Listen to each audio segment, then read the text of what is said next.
Olá pessoal, seja bem-vindo ao meu canal. No vídeo de hoje vamos resolver o exame de Biologia 2020 da 12ª classe. Vamos logo para o exercício número 1. O cientista Van Leeuwenhoek é considerado o pai da microbiologia. Essa é a alternativa correta. Lembrando, sistemática é o Carl Linnaeus e genética é o Gregor Mendel, o pai da genética. Número 2. Quais foram os cientistas que formularam a teoria solar? Foram dois. Um era botânico e o outro era zoólogo. E nesse caso foram esses: Sladen e Schwann. Esse nome é estranho aqui. E só para lembrar, Hooke descobriu a célula. Robert Hooke e Brown descobriu um núcleo. O Robert Brown aqui descobriu um núcleo. Vamos para o número 3. Qual das seguintes afirmações não faz parte da teoria solar? Aquilo que não faz parte da teoria solar. Vamos analisar A. Vem, na alternativa A, vem aqui. A célula é a unidade básica, estrutural e funcional de todos os seres vivos. Isto aqui faz parte da teoria solar. Vamos para B. As células têm sempre a origem em células pré-existentes, ou seja, uma célula vem de uma outra que já existia. Isto aqui também faz parte da teoria celular. C. Vem, nem todos os seres vivos são originados por reprodução. Isto aqui não faz parte da teoria celular. E D. Faz parte da teoria celular, pois diz que todos os seres vivos são constituídos por células. Está correto. Então, a alternativa C, exceto C. Vamos para o número 4. Qual das estruturas indicadas está presente tanto na célula procariótica como na célula eucariótica? Então, é alternativa D. Nós encontramos os ribossomas tanto nas células procarióticas e tanto nas células eucarióticas. Nós vamos encontrar os ribossomas. São os tais organelos em comum. É o que tem de comum entre uma célula procariótica e uma célula eucariótica. Lembrando, sempre que falamos de uma célula procariótica, estamos a falar de uma célula que não tem membrana nuclear e que a sua informação genética está espalhada no citoplasma. Enquanto uma célula eucariótica é aquela que tem a membrana nuclear. Vamos para o número 5. Qual é a estrutura celular representada na figura 1? Então, esta figura aqui. Então, isto aqui nós chamamos de membrana celular, onde temos aqui as proteínas. São proteínas aqui. Esses aqui são fosfolipídios, esse aqui. E vamos para o número 6. Os lisossomas têm a função, depois aqui vem 1. E são produzidas no organelo chamado, depois vem 2. Qual é a opção que preenche corretamente? Vamos lá, preencher isto. Lisossomas têm a função de realizar a digestão intracelular. Então, vamos ficar com aqui. E depois outra coisa, e são produzidos no organelo chamado dos aparelhos de Golgi. Ok? Os ribossomas são produzidos no aparelho de Golgi e têm a função da digestão intracelular. Vamos para o número 7. Qual é a principal função da membrana celular? Ok, vamos analisar isto aqui. Temos A, armazenar substâncias na célula. Está errado. Não tem função de armazenar.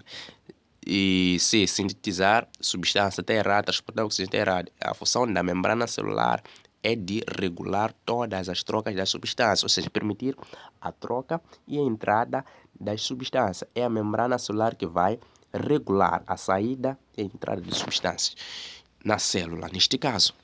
E vamos para o número 8.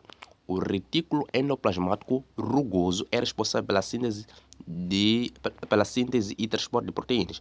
No entanto, a síntese proteica é realizada por grânulos que estão aderidos a ele, denominados, então, esses grânulos são denominados de ribossomas. Ribossomas é que fazem a tal síntese de proteínas. E o retículo endoplasmático rugoso é aquele que tem ribossomas. Logo, o retículo endoplasmático rugoso vai produzir proteínas. E outra coisa, o retículo endoplasmático liso, entenda uma coisa, o retículo endoplasmático liso é aquele que não tem ribossomas. Logo, não vai produzir ribossomas, não vai produzir proteínas, mas sim vai produzir aquilo que nós chamamos de lípidos. Lípidos são gorduras. Vamos para o número 9. As mitocôndrias, organelos celulares relacionados com a produção de ATP, estão presentes em... A alternativa correta aqui é a alternativa A, células animais e vegetais, ok? mitocôndria tem a função de realizar a respiração celular. E respiração celular é um processo de produção de ATP. Lembrando, o que quer dizer ATP? ATP quer dizer adenosina trifosfato. Esse T aqui é de tri, esse P de fosfato e A, adenosina. Então, se for aparecer ADP, aqui já será adenosina difosfato, ok? Vamos para o número 10. Qual é a substância inorgânica encontrada na célula? A substância inorgânica. A célula tem uma parte, a célula, quando a sua composição, ela tem uma parte orgânica e uma parte inorgânica. A parte orgânica é aquela que tem compostos orgânicos, ok? E a parte inorgânica é aquela que tem compostos inorgânicos, ok? Então, compostos orgânicos são glicose, lípidos e proteínas. Compostos orgânicos são aqueles que são formados por carbono. São aqueles que têm carbono. Química orgânica, 10ª classe, não lembra disso? Vamos para o próximo exercício. Aqui a alternativa correta é A. O composto inorgânico encontrado na célula é a água. E a água é ela que é encontrada em mais abundância na célula. O que nós temos de excesso, o que nós temos a mais, ou o que nós temos em maior quantidade numa célula é a água. E essa percentagem varia de 70% a 80%. De acordo com algum livro que você ler, você pode encontrar 75%, 70%, 80%. Não, a percentagem da água, mais ou menos de 70%, é o que nós temos em maior quantidade. E vamos lá para o número 11. O transporte de substância pela membrana pode ser classificado em passivo e ativo. Todos, exemplos a seguir, são de transporte passivo, excepto, ok? Excepto, queremos aquilo que envolve o transporte passivo. Só o transporte passivo. Então, excepto a alternativa A, onde vem bomba de sódio e potássio. É o seguinte, para o vídeo aí, se prepara para entender isto, pois é uma coisa muito importante. Na célula, nós vamos ter transporte passivo e transporte ativo. O transporte passivo é aquele que não envolve o gasto de ATP. Lembrando, ATP é energia, adenosina trifosfato. E o transporte passivo é dividido em difusão simples, osmose e difusão facilitada. E depois, o transporte ativo é aquele que envolve o gasto de energia, ou seja, ATP. E esse vai envolver o transporte de bombas de sódio e potássio. No transporte de bomba de sódio e potássio, há gasto de energia. Então, vamos voltar de novo para responder a questão para maior compreensão. O transporte, vamos lá ler. O transporte celular, o transporte de substâncias pela membrana pode ser classificado em passivo e ativo. Todos os exemplos a seguir são de transporte passivo, excepto, ok? Passivo, não gastar energia, excepto isto aqui, pois isto aqui vai gastar energia. E vamos para número 12. Quais são os fatores que influenciam na atividade enzimática? A atividade de uma enzima. O que pode influenciar na atividade de uma enzima? Temos aqui nas alternativas, alternativa B, que é a alternativa correta, que é a enzima, o substrato, o pH e a temperatura. O que é uma enzima? Uma enzima, estamos a falar de uma substância de natureza biológica que tem a função de catalisar as reações, que tem a função de acelerar as reações. Imagina lá, se nós não tivéssemos enzimas no nosso organismo, nós iríamos levar muito tempo para poder fazer a digestão da comida que nós comemos todos os dias. Iríamos levar muito tempo para fazer a digestão e aproveitar aqueles nutrientes ali que nós temos lá. Então, graças às enzimas, nós fazemos a digestão com maior facilidade. E o que pode vir a influenciar essa atividade de uma enzima atividade enzimática são as enzimas, as enzimas. E aqui temos o substrato. O substrato é o local onde a enzima vai poder se ligar e atuar. Por exemplo, temos uma enzima chamada de amilase salivar. E o substrato é o amido, é o local onde vai atuar a tal amilase. Depois temos o pH, pois o pH varia. Não, temos uma escala de pH, temos pH de 0 até 14. E cada enzima tem o seu pH específico. Imagina lá uma enzima que tem um pH ácido e você ir encontrar esta enzima num pH básico. Não vai funcionar esta enzima. E por último temos a temperatura. Cada enzima tem uma faixa ótima de funcionamento. Então, se você for colocar uma temperatura alta, depois colocar uma enzima lá, não vai funcionar, pois cada enzima tem sua faixa ótima de temperatura. E a alternativa correta aqui é a alternativa número 12, temos que a alternativa correta é a alternativa B. Vamos para o número 13. Na das seguintes equações químicas, qual é que indica a equação geral da respiração celular? Lembrando que na respiração celular nós devemos produzir o quê? ATP. Mas há uma coisa interessante que você deve fazer agora. Para o vídeo, se inscreva e ative o sininho das notificações de modo a receber os vídeos deste canal logo na primeira mão. Então, para o vídeo, se inscreva e se você já fez, eu quero crer isso. Número 13. Nós queremos a equação da respiração celular. Voltando para a nossa aula. Então, na equação da respiração celular, nós devemos ter ATP.